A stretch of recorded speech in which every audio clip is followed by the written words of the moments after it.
તન્વીના લગ્ન એક સારા ઘરમાં દેવાંગ નામના એક છોકરા સાથે થયા હતા. દેવાંગના પરિવારમાં બધા લોકો સ્વભાવના ખૂબ જ સારા હતા. કોઈ પણ વ્યક્તિ વિશેષનો સ્વભાવ એવો નહોતો કે તન્વીને તેમનાથી કોઈ પણ પ્રકારની કઈ તકલીફ થાય. તન્વી પણ એક ભણેલી ગણેલી અને સમજદાર છોકરી હતી. લગ્ન પછી જ્યારે તન્વીએ નોકરી કરવાની શરૂ કરી ત્યારે તેની જિંદગીની સાચી મુશ્કેલીની શરૂઆત થઈ. જ્યારથી તન્વીએ નોકરી કરવાનું શરૂ કર્યું ત્યારથી તેના સાસુ અને તેની વચ્ચે થોડો મનમટાવ થઈ ગયો અને બંને વચ્ચે ખટપટાટ રહેવા લાગી. તન્વીના સાસુ કોઈ પણ કામમાં તેની મદદ કરતા નહીં અને તન્વી ઓફિસ જવાથી પહેલા બધા જ કામ કરીને જતી અને પાછી ઓફિસેથી આવ્યા બાદ ઘરના બાકીના કામ કરતી. અને તન્વીની આવી હાલત જોઈને તન્વીની મમ્મીએ તેના સાસુથી બિલકુલ વિપરીત વ્યવહાર પોતાની વહુની સાથે કર્યો.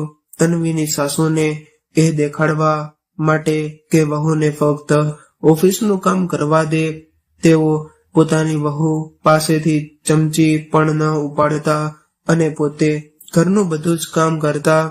પછી અચાનક કંઈક એવું થયું કે તન્વીની મમ્મી તેની પાસે ધ્રુસકે રડવા લાગી અને પોતાની વહુને કારણે તેઓ આજે એટલા દુઃખી હતા.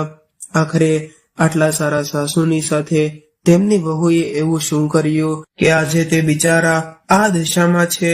આવો જાણીએ આ વાર્તાના માધ્યમથી. ખબર નહીં ક્યાં જન્મની દુશ્મની કાઢી રહ્યા છે. મારા પાસેથી એવા મહારાણીની જેમ બેઠા રહે છે જાણે મારા આવવાથી પહેલા 8-10 નોકર ચાકર આગળ પાછળ ફરતા રહેતા હતા. થોડા જાજા હાથ પગ હલાવવાથી એમનું શરીર થોડું ઘસાઈ જવાનું છે. બધું જ મારા ભરોસે છોડીને બેસી જાય છે. બહારથી તાકીને આવો અને પછી ઘરમાં આવતા જ રસોડામાં લાગી જાઓ.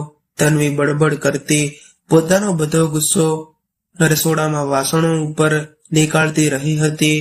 એવું નહોતું કે એના સાસુ રૂકમણીબેનને બહુના બડબડાટ કરવાનું કંઈ ભાન નહોતું, પરંતુ તેઓ પણ હઠીલા હતા. બહુની બડબડાટને એક કાનથી સાંભળીને બીજા કાનેથી નીકાળી રહ્યા હતા. તન્વી એક ભણેલી ગણેલી છોકરી હતી. તેનું સપનું હતું કે તે પગભર ઊભી રહી છે. તેણે નોકરી માટે ઘણી બધી જગ્યાએ એપ્લિકેશન પણ ભરી રાખી હતી.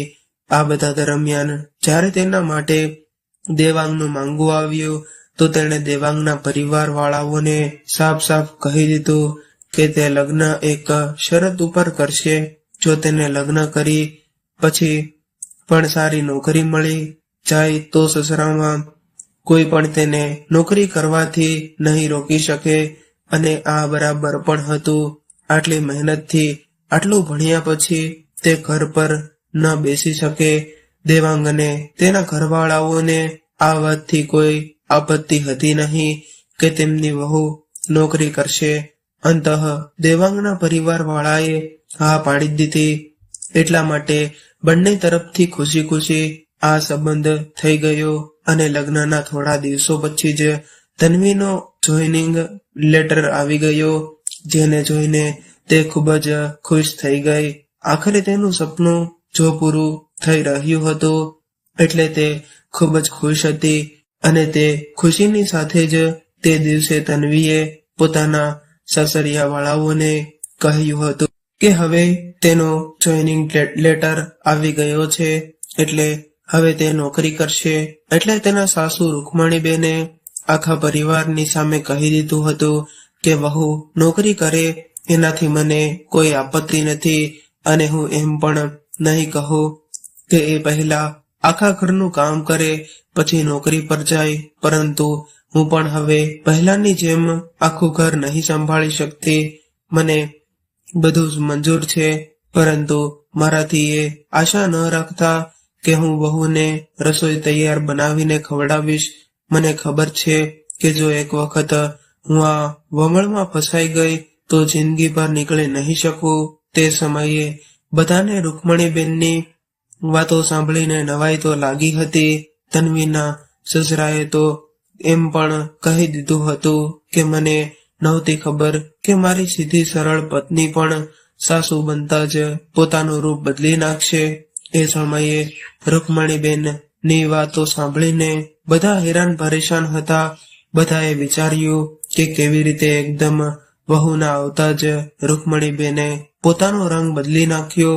લગ્નની પહેલા જ પણ તમે તો બધા કામ કરતા હતા ને મમ્મી, દેવાંગે ખૂબ જ સરળ સ્વભાવમાં કહ્યું. તો રૂકમણીબેને તેનું મોઢું બંધ કરી નાખ્યું, એમ કહીને કે 4 દિવસ પછી થયા ઘરવાળીને આવે અને માં સામે સવાલ જવાબ કરવાનું શરૂ કરી દીધું. તે દેવાંગ બિચારો શું કહી શકવાનો હતો તે ચૂપ થઈ ગયો અને તન્વીએ પણ કંઈ પણ કહ્યું નહીં. પરંતુ તેના સસરાએ આ બધી વાતોને જોતા રૂકમણીબેનને સમજાવવાની કોશિશ કરી.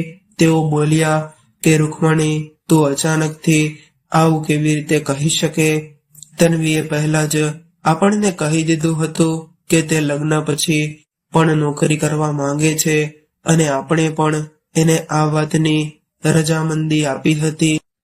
તો પછી હવે જ્યારે લગ્ન થઈ ગયા છે ત્યારે તું તન્વીને ના ન કહેતા પણ મનાઈ કરી રહી છે. એટલે રૂકમણીબેન બોલ્યા, તમારે જે વિચારવું હોય તે તમે વિચારી શકો છો, પરંતુ મારો નિર્ણય નહીં બદલે. બધાએ કોશિશ તો ઘણી કરી, પરંતુ આ બધી વાતોની રૂકમણીબેન ઉપર કોઈ અસર થઈ નહીં. તેઓ તો પોતાની જીદ પર અડગ હતા અને તન્વીને તો નોકરી કરવી જ હતી, કેમ કે ઘરના થોડા એવા કામ માટે થઈને પોતાની આટલી સારી નોકરી તો મૂકી શકવાની નહોતી. અને બીજી બાજુ તેના પતિ અને સસરાએ પણ નોકરી કરવાની પરવાનગી આપી દીધી હતી. તો પછી તે ક્યાં રોકવાની હતી? હવે તન્વી, દેવાંગ અને તન્વીના સસરા બેઠા બેઠા આ સમસ્યાનો ઉપાય શોધવામાં લાગેલા હતા કે કઈ રીતે બંને વસ્તુઓને હેન્ડલ કરવામાં આવે. કોઈ એવો ઉપાય કે જેનાથી તન્વી નોકરી પણ કરી શકે અને ઘરના કામ પણ. ઘણો વિચાર કર્યા પછી દેવાંગે એક નોકરાણી રાખી લેવાનો સુઝાવ આપ્યો. પરંતુ આજકાલ સોશિયલ મીડિયા પર ચાલતી ખબરોને લીધે તેની હિંમત ન થઈ અને તન્વીએ કહ્યું કે આપણા પરિવારમાં આપણે છીએ કેટલા, 4 લોકોના કામ માટે થઈને આટલો બધો ખર્ચો શું કામ વધારવો? પરંતુ પછી તન્વીના સસરાએ પણ દેવાંગને કામવાળી રાખવાનો આઈડિયા સારો લાગ્યો અને તેમણે થોડાક ઓળખીતા લોકોને કામવાળી શોધવા માટે કહ્યું. આખરે ઘણું સમજી વિચારીને આ સમસ્યાનો એક ઉપાય કાઢવામાં આવ્યો કે ઘરના કામો માટે થઈને, જેમ કે વાસણ, કચરા, પોતા, કપડાં વગેરે માટે એક કામવાળી અને રસોઈ બનાવવા માટે થઈને એક રસોઈયાણી રાખવામાં આવે. રસોઈ બનાવવા વાળી સવારે અને સાંજે આવીને રસોઈ બનાવીને જતી રહેતી અને તન્વીનું કામ હતું ઓફિસેથી આવ્યા પછી બસ જમવાનું પરોસવાનું. સારી રીતે જ દિવસો વીતી રહ્યા હતા અને તન્વીના લગ્નને 2 વર્ષ થઈ ગયા હતા. હવે તો તન્વી અને બાકીના બધા ઘરવાળાઓને આ રૂટીનની આદત થઈ ગઈ હતી. પરંતુ મુશ્કેલીઓ તો ત્યારે પડતી હતી જ્યારે ક્યારેક રસોઈ બનાવવા વાળી છુટ્ટી લઈ લેતી હતી. એવું જ કંઈક હમણાં 2 દિવસોથી થઈ રહ્યું હતું, જેને કારણે તન્વી ખીચાયેલી હતી. ઓફિસેથી આવીને રોટલીઓ બનાવીને તેને ખૂબ જ ઝંઝટ લાગતી હતી. આમ તો રૂકમણીબેન આ દિવસોમાં થાક સુધારીને બનાવી નાખતા હતા, પરંતુ વહુના ઓફિસેથી આવી ગયા બાદ રસોડા સામે જોતા પણ નહીં. એ સમયે તન્વીને પોતાની બેઠેલી સાસુ ખૂબ જ ખટકતી હતી. તે બળબળવાતી રહેતી અને રોટલીઓ બનાવતી રહેતી. પછી પોતાની માં સાથે ફોન પર ભરીને ફરિયાદો કરતી. ત્યાર પછી તેને થોડીક શાંતિ મળતી. થોડા દિવસો પછી તન્વીના ભાઈના લગ્ન પણ નક્કી થઈ ગયા. તન્વીની થવાવાળી ભાભી પણ નોકરી કરતી હતી. તન્વીની મમ્મીએ સગાઈ સમયે ખુશ હતા. કહી દીધું કે ભાઈ, હું તો બીજા સાસુઓની જેમ નથી જે વહુના આવ્યા બાદ હાથ ઉપર હાથ ધરીને બેઠા રહે. જ્યારે અત્યાર સુધી આખું ઘર સંભાળી રહી હતી, તો હવે શું કામ નહીં મારી વહુને મારા તરફથી પૂરી છૂટ રહેશે. જ્યારે એક માં પોતાના દીકરાઓને રોટલીઓ બનાવીને ખવડાવી શકે છે, તો વહુને શું કામે ન ખવડાવી શકે. વહુ તું નિશ્ચિત થઈને નોકરી કરજે, રસોડું હું સંભાળી લઈશ. તન્વીની મમ્મીના ઉચ્ચ વિચાર સાંભળીને તેની થવાવાળી ભાભી તો આખો પરિવાર અને ખુદ તન્વી પણ ગદગદ થઈ ગયા. વાહ મમ્મી, તમે કેટલું મોટું મન રાખો છો. કાશ મારા સાસુ પણ તમારા જેવા હોત, તન્વીએ આનંદ અને અફસોસ સાથે કહ્યું. પરંતુ મારી કિસ્મતમાં આ સુખ ક્યાં? ઉદાસ થતી તન્વી બોલી, મારા સાસુને તો બસ હુકુમ ચલાવવાનું આવડે છે. મને ગર્વ છે કે મારી માં આટલા ખુલ્લા વિચારોની છે. પોતાની ચીડચીડાહટ કાઢતા તન્વી બોલી, અરે ઘરે આવીને તન્વી દેવાંગ અને પોતાના સાસુ સસરાની આગળ પોતાની મમ્મીના વિચાર બતાવીને ખૂબ જ ગર્વ કરી રહી હતી. તે પોતાના સાસુને સંભળાવવા લાગી. તે બોલી કે પપ્પા, મારા મમ્મીએ તો મારી થવાવાળી ભાભીને સાફ સાફ કહી દીધું હતું, બેટા હું તો લગ્ન પછી પણ બધું કામ સંભાળી લઈશ, બીજા સાસુઓની જેમ નહીં કે વહુને નોકરાણી સમજીને તેના આવતા જ મહારાણીઓની જેમ હાથ પગ હાથ રાખીને બેસી જાય. એવો મારો દીકરો અને દીકરી છે, જેમ જ તું પણ છે. જ્યારે તે ઘરે બેસીને ખાય છે, તો હું તને શું કામ ન ખવડાવી શકું. મારી મમ્મીની આ વાત સાંભળીને તો મારી થવાવાળી ભાભી અને તેનો આખો પરિવાર ફૂલ્ય ન સમાણો. તે બધા મારી મમ્મીના વિચારના ખૂબ જ વખાણ કરી રહ્યા હતા. અહીં સુધી કે હું પોતે પણ આશ્ચર્યચકિત હતી કે તે જોઈને કે કોઈ સાસુના વિચાર પણ આટલા સારા હોઈ શકે છે. એટલે તન્વીના સસરા બોલ્યા, હા સાચે માં બેટા, તારી મમ્મીના વિચાર ખૂબ જ સારા છે. પરંતુ તન્વીના સાસુ ઉપર આ વાતની કોઈ પણ અસર થઈ નહીં. તેઓ આ બધું સાંભળીને ત્યાંથી ઊભા થઈને જતા રહ્યા અને કંઈ બોલ્યા નહીં. હવે તન્વીના ભાઈના લગ્નની બધી વિધિ પણ શરૂ થઈ ગઈ હતી. હલ્દી, મહેંદી, સંગીત અને જોતજોતામાં એ દિવસ પણ આવી ગયો જ્યારે તન્વીના ભાઈના લગ્ન થઈ ગયા. અને થોડા દિવસો પછી જ તન્વીની ભાભીએ પોતાની નોકરી જોઈન્ટ કરી લીધી અને તન્વીની મમ્મી પણ પોતાની વહુને હથેળી ઉપર રાખતા હતા. સવારનો તો તેઓ નાસ્તો, ટિફિન પછી રાતનું જમવાનું પણ તૈયાર રાખતા હતા. પોતાના હાથે પીરસીને બધાને જમાડતા પણ હતા. અને તેમની વહુ પણ મમ્મીજીને પોતાની પસંદ ના પસંદ જણાવતી રહેતી હતી, જેને તન્વીના મમ્મી ખૂબ જ પ્રેમથી પૂરી કરવામાં લાગેલા રહેતા. ખુશી ખુશી દિવસો વીતી રહ્યા હતા. પરંતુ આ પ્રક્રિયા ધીરે ધીરે હવે ઉદાસીનતામાં બદલી રહી હતી, કેમ કે તન્વીની મમ્મીની વધતી ઉંમરમાં તેમના માટે હવે ઘરનું તે કામ, જેને તેઓ થોડુંક એવું કામ કહેતા હતા કે તે જ કામ કરવું તેમના માટે ભારી પડવા લાગ્યું. તેઓ ઘરનું બધું કામ કરતા કરતા ખૂબ જ થાકી જતા હતા. સવારે સૌથી પહેલા ઉઠી જતા અને પોતાના દીકરા, વહુ અને આખા પરિવારનો નાસ્તો તૈયાર કરતા. પછી બધા પોતપોતાના કામ પર નીકળી જતા અને તેઓ બિચારા એકલા ઘરનું કામ બધું કામ પતાવતા રહેતા.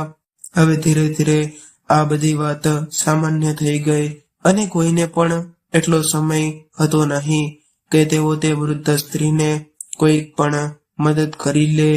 હવે તો ધીરે ધીરે તન્વીની ભાભીને કંઈ પણ ના કરવાની આદત પડી ગઈ હતી. એક દિવસ જ્યારે તન્વી ફોન ઉપર પોતાની મમ્મી સાથે વાત કરી રહી હતી, તો તેના મમ્મી બસ રોઈ પડ્યા કે બેટા, હું આટલું કામ કરું છું તારી ભાભી માટે થઈને, છતાં પણ તેને મારી જરાય કદર નથી જ નહીં. અરે મારી આપેલી છૂટ હવે મારા ઉપર જ ભારી પડવા લાગી છે. શું થયું મમ્મી? તમે આમ કેમ બોલી રહ્યા છો? તમે તો ભાભીનું મારા કરતા પણ વધારે ધ્યાન રાખો છો ને. શું ભાભી એ તમને કંઈ કહી દીધું? તન્વી બેચેન થતા પૂછવા લાગી. કંઈક શું બેટા? હવે તો બધું જ તે મને કહે છે. ઓફિસેથી આવ્યા પછી ગ્લાસ પાણી પીવા માટે થઈને પણ મને અવાજ આપે છે. નાસ્તો બનાવવામાં થોડુંક પણ મોડું થઈ જાય તો મદદ કરવાને બદલે ગુસ્સે થઈને ખાધા વગર જ જતી રહે છે. આખરે મારું પણ કંઈ આત્મસન્માન છે કે નહીં? હું તો એના માટે બસ કામવાળી બનીને રહી ગઈ છું. મમ્મી, આ તો ખૂબ જ ખોટું કહેવાય. તમે ભાઈને સાફ સાફ સુકામે નથી કહી દેતા કે પોતાની ઘરવાળીને થોડી કંટ્રોલમાં રાખે? તમે માં છો, કોઈ નોકરાણી નથી. ભાભી નોકરી કરે છે એનો મતલબ એ નથી કે તમારા ઉપર હુકમ ચલાવે. તન્વી ગજગજતા બોલી. ક્યાં મોઢે કહું બેટા? પહેલા તો મેં પોતે જ આગળ વધીને કુહાડી ઉપર પોતાનો પગ દઈ માર્યો. હવે ફરિયાદ કોને કરું? તારા પપ્પાએ તો કહ્યું હતું કે વહુને વધારે છૂટ આપીશ તો પછી તું જ પસ્તાઈશ. પરંતુ હું વાહીને ભૂખી રહી, જેથી પોતાની વહુને માથા પર ચડાવી દીધી. એક વાત કહું બેટા, તું ભલે પોતાની સાસુને કંઈ પણ કહે, પરંતુ વેવાણનો આ નિર્ણય સાચો હતો કે તેઓ વહુને રસોઈ તૈયાર બનાવીને નહીં ખવડાવે. એક વખત તો બધાની નજરોમાં તેઓ ખરાબ અને અકડું સાસુ તો બની ગયા, પરંતુ આગળ માટે થઈને કમસે કમ પોતાનું આત્મસન્માન તો બચાવી લીધું. હવે ના તો તું એમને કંઈ સંભળાવી શકે અને ના કોઈ સગા સંબંધી પાસે એમની ફરિયાદ કરી શકે. મેં પણ શરૂઆતથી જ આ ઘર ગ્રહસ્થીની બધી જવાબદારી પોતાના માથે લેવાથી ના પાડી દીધી હોત તો આજે મારી આ હાલત ન થઈ હોત. મમ્મીની વાતો સાંભળીને તન્વી નિશબ્દ થઈ ગઈ. ભારી મનથી તેણે ફોન મૂકી દીધો. બહાર હોલમાં આવીને જોયું તો સાસુ સસરા આરામથી બેસીને વાતો કરી રહ્યા હતા. વાતો કરતા કરતા તેના સાસુ પોતાના નખ ઉપર નેલ પેન્ટ લગાવી રહ્યા હતા, જેને જોઈને તેના સસરા તેમને ચીડાવી રહ્યા હતા. હવે ગડપણમાં આ ફેશન કરીને કોને દેખાડીશ? મારી તો નજર પણ કમજોર થઈ ગઈ છે. મારે કોઈને દેખાડવું નથી. હું તો પોતાની ખુશી માટે થઈને લગાડું છું. આખી જિંદગી તો ઘર ગ્રહસ્થીમાં વ્યસ્ત રહી. હવે અવકાશનો સમય આવ્યો છે તો પોતાના શોખ તો પૂરા કરી લઉં. ખબર નહીં ક્યારે ભગવાનના ઘરેથી તેડાવો આવી જાય. તન્વીના સાસુ હસીને બોલ્યા. ખબર નહીં કેમ તન્વી આજે પોતાના સાસુની વાતો સાંભળીને ચીડાઈ નહોતી રહી, પરંતુ તે પણ મુસ્કુરાઈ પડી. પછી સાચું તો કહી રહ્યા છે મમ્મી, એક ગૃહિણીને પોતાના માટે સમય મળે જ ક્યારે? પહેલા પોતાના બાળકોને ઉછેરીને મોટા કરો, પછી કામકાજ કરવા વાળી વહુ આવી જાય તો એને અને તેના બાળકોને સંભાળો. કાશ મારી મમ્મીએ પણ મારા સાસુની જેમ પહેલા જ કહી દીધું હોત કે વહુને રોટલીઓ બનાવીને નહીં ખવડાવી શકે. અને તન્વી પોતાની મમ્મી વિશે વિચારીને થોડીક દુઃખી રહેવા લાગી. અને આ વાત તેના ઘરમાં પણ બધાને નોટિસ કરીને તન્વી હવે પહેલાની જેમ ખુશ નહોતી રહેતી. તે હંમેશા કંઈક વિચારમાં ડૂબેલી રહેતી. રૂકમણીબેન પણ પોતાની વહુને ઉદાસ જોતા તો તેમને ગમતું નહીં. એક દિવસ તન્વી જ્યારે ઓફિસેથી પાછી આવી તો રૂકમણીબેને તેને પોતાની પાસે બેસાડી અને તેને તેની ઉદાસીનતાનું કારણ પૂછ્યું તો તન્વીએ રડવાનું શરૂ કરી દીધું અને પોતાની મમ્મીની બધી હાલત પોતાના સાસુને કહી દીધી કે કઈ રીતે તેની ભાભી તેની મમ્મીને હેરાન કરતી રહે છે અને ઘરનું એક પણ કામ નથી કરતી. જ્યારે જુઓ ત્યારે મારી મમ્મી ઉપર હુકુમ ચલાવતી રહે છે. રૂકમણીબેનથી પોતાની વહુની આ હાલત જોવાની નહીં અને તેમણે તન્વીને કહ્યું કે બેટા તું ચિંતા ન કર, મારી પાસે આનો એક ઉપાય છે. તન્વીએ કહ્યું, કયો ઉપાય મમ્મી? મારી ભાભી તો ખૂબ જ જબરી છે અને ભાઈ પાસે ફરિયાદ કરવાનો કોઈ ફાયદો છે જ નહીં, કેમ કે ભાઈ પણ ભાભીની જ તરફેણમાં હોય છે અને મમ્મીને સંભળાવતો રહે છે. પપ્પા પણ મમ્મીને કહે છે કે મેં તો પહેલા જ ના પાડી દીધી હતી કે વહુને આટલી માથા પર ન ચડાવ, હવે જેવું કર્યું છે એવું ભોગવ. જ્યારે મેં તને સમજાવી હતી ત્યારે તારી સમજમાં મારી એક પણ વાત આવી નહીં. ત્યારે તો તને આખી દુનિયાના વખાણ સાંભળવાના હતા ને. તન્વીએ રડતા રડતા પોતાની સાસુને કહ્યું, મમ્મી કંઈ પણ કરીને મારી ભાભીને અકલ ઠેકાણે લઈ આવો, નહીતર મારી મમ્મીની બાકીની આખી જિંદગી નરક બની જશે.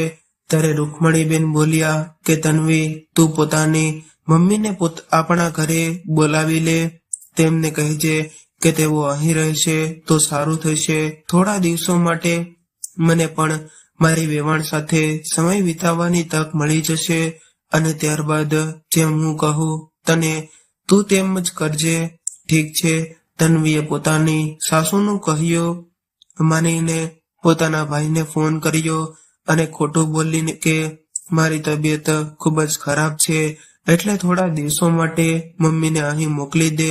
તન્વીની વાત સાંભળીને તેનો ભાઈ તૈયાર થઈ ગયો અને પોતાની મમ્મીને તન્વીના ઘરે મોકલવા માટે, પરંતુ તેની ભાભીના કળેજા ઉપર તો જાણે સાપ વીંટળાઈ ગયો હોય. તે પોતાના પતિને કહેવા લાગી કે જુઓ, મારી વાત કાન ખોલીને સાંભળી લ્યો, મમ્મીજી ક્યાંય નહીં જાય. જો તે જતા રહ્યા તો હું ઘર અને ઓફિસ કઈ રીતે સંભાળીશ? એટલે તન્વીનો ભાઈ બોલ્યો કે થોડાક જ દિવસોની તો વાત છે, તન્વી ઠીક થઈ જશે તો તરત જ મમ્મીને લઈ આવીશ. જેમ તેમ કરીને તેણે પોતાની પત્નીને મનાવી લીધી અને પોતાની મમ્મીને તન્વીના ઘરે મૂકી આવ્યો. હવે તન્વીની ભાભી ઉપર તો આફત જ આવી ગઈ. સવારે ઉઠીને નાસ્તો બનાવવો, ઓફિસ માટે જઈને ટિફિન તૈયાર કરવું, કેટલું બધું કામ થઈ જતું હતું. હવે તેને ખબર પડી રહી હતી કે ઘરમાં કેટલા બધા કામ હોય છે અને સાસુના રાજમાં તેણે કેટલા જલસા કર્યા હતા. ક્યારેય એમ પણ પૂછ્યું નહીં કે આટલું કામ કર્યા પછી મમ્મીજી થાકી ગયા હશે. થોડાક જ દિવસોમાં તેણે પોતાની જિંદગીમાં પોતાના સાસુની ભૂમિકા કેટલી મોટી હતી તે નજર આવવા લાગી હતી. હવે તે ઈચ્છતી હતી કે કંઈ પણ કરીને તેના સાસુ અહીં પાછા આવી જાય. તે પોતાના પતિને કહેવા લાગી, હવે તો 2 અઠવાડિયા થઈ ગયા, તન્વી દીદીની તબિયત પણ ઠીક થઈ ગઈ હશે, તમે મમ્મીજીને ઘરે લઈ આવો. તેમના વગર એકલા ઘર સંભાળવું ખૂબ જ મુશ્કેલ થઈ રહ્યું છે. એટલે તન્વીના ભાઈએ કહ્યું કે ઠીક છે, હું ફોન કરીને કહી દઉં છું, સાંજે આપણે બંને મમ્મીને લેવા જઈશું. જ્યારે તન્વીના ભાઈએ તન્વીને ફોન કર્યો કે હું અને તારી ભાભી આજે સાંજે મમ્મીને લેવા માટે આવી રહ્યા છીએ, ત્યારે તન્વીએ રૂકમણીબેનને આ વાત જણાવી કે મમ્મીજી, મારા ભાઈનો ફોન આવ્યો હતો કે તે અને ભાભી સાંજે મારી મમ્મીને લેવા માટે આવી રહ્યા છે. રૂકમણીબેને એક યોજના બનાવી અને બધાને યોજના અનુસાર કામ કરવા માટે કહ્યું અને બોલ્યા કે પોતાના ભાઈને બોલાવી લે, બેસીને તેની સાથે વાત કરીશું. તન્વીએ એમ જ કર્યું અને પોતાના ભાઈને પોતાના ઘરે બોલાવી લીધો. હવે વાતચીત શરૂ કરવામાં આવી. રૂકમણીબેને તન્વીના ભાઈને બેસાડ્યો અને ભાભીને પણ બેસાડી અને તન્વીને પણ અવાજ દીધો. તન્વી આવી અને તેમની પાસે બેસી ગઈ. પછી તન્વી જોરથી અવાજ દઈને બોલી કે મમ્મી, ભાઈ અને ભાભી આવ્યા છે, જરાક પાણી તો લઈ આવજો. તન્વીની મમ્મી પાણી લઈ આવી અને તન્વી બોલી કે મમ્મી, ચા નાસ્તો બનાવીને લઈ આવો. ભાઈ અને ભાભી કેટલા દૂરથી આવ્યા છે. તન્વીની મમ્મી ચા નાસ્તો લઈ આવ્યા. તન્વી જાણી જોઈને પોતાના ભાઈ અને ભાભી સામે પોતાની મા પાસેથી નોકરોની જેમ કામ કરાવવા લાગી. મમ્મી, આ કરી નાખો, તે કરી નાખો, આવી રીતે કરી લ્યો, ત્યાં મૂકી દો. પોતાની મમ્મીની આ હાલત જોઈને તન્વીના ભાઈથી રહેવાયું નહીં. તે કંઈ બોલે તેનાથી પહેલા જ તન્વીએ પોતાની મમ્મીને સાફ સફાઈ કરવા માટે કહ્યું તો તેના ભાઈથી રહેવાયું નહીં અને તે તન્વી પર ખીજાઈને બોલ્યો કે તે તો કહ્યું હતું કે તન્વી કે તારી તબિયત ખરાબ છે એટલા માટે મમ્મીને અહીં મોકલી દઉં, પણ તે તો મારી મમ્મીને અહીં લઈ આવીને નોકરાણી બનાવી દીધી. તને જરા પણ શરમ ન આવી? તું મમ્મી પાસે આ ઉંમરમાં પણ આટલું બધું કામ કરાવી રહ્યો છે.